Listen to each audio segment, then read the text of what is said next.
Good day mga pads and welcome to Padiskarte High TV. Naanapod si Mang Ben maghatag og tips para sa ato mga naay mga sari-sari store.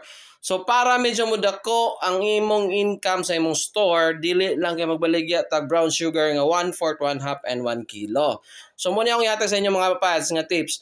So magbaligya pud ta og tingi-tingi nga brown sugar like tag 5 pesos. Kay naagyoy customer nga mangita ana every time magpalit sila og kape nga stick. Parisan nga na nila balig 5 nga asukar. So karon mga pads, nakita ninyo sa video, nag-repack ta og tag 35 grams nga 5 pesos sugar para madugang sa atong negosyo sa atong tindahan.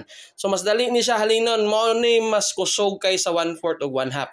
Mga pads, sulayin ninyo, testingin ninyo para madugangan ninyong ginansya o madaghan na inyong baligya sa tindahan.